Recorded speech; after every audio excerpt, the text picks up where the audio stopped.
Hey everybody, what's up and welcome back to today's video guys. And today guys, I'm going to go ahead and be showing you how to put ads on your website in Squarespace.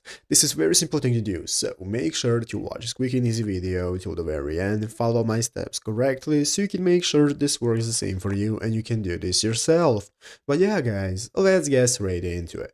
So the first thing you want to do is to go ahead and open up the official Squarespace.com website right here if you're not already, and after opening it up you'll be greeted by this main page right here where you can go ahead and log into your Squarespace account. So what you want to do is go ahead and log in, and after that you'll be able to see your dashboard right here where you can find all the websites that you have and so on. So what you want to do is open up your website by clicking the website button, and this is going to open up your site right here, and this is where we can get started putting ads. Basically guys, it's a bit tricky process, but you'll be able to handle it. What you need to do first, as you can see right here on this official support page of Squarespace, is to go ahead and get yourself a Google AdSense account. Basically you can use even other codes, other ad services that you can use their code from, but Google AdSense is the most popular and you will be able to use it easily. So basically guys, as you can see, here are the steps you need to do. Basically, after logging into your Google AdSense account, you want to go ahead and remove the activation code from the site-wide code injection if you have added it before. If not, then you can just go ahead and skip this. After that, you want to disable auto ads in your Google AdSense account. So if you click all the links right here, they're going to take you to the tutorials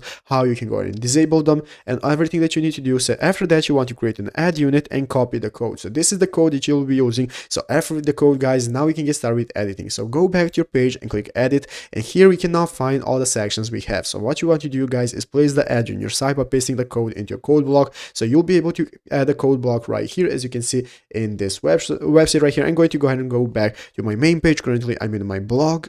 So as you can see, after opening up the edit mode on my main page, I can get started adding blocks. So here's my add block option, and this is now going to enable me to add any block I want. And what I can do guys is to go ahead and find a code block. So here's my code block, and what I want to do is tap on it, and now I want to go ahead and paste my code right here from AdSense, and this is going to enable me to paste ads anywhere I want on my website. So basically that is how to do it. So I hope this video was helpful. If it was, make sure to leave a like, subscribe to the channel. So you guys, thanks for watching, take care, and bye.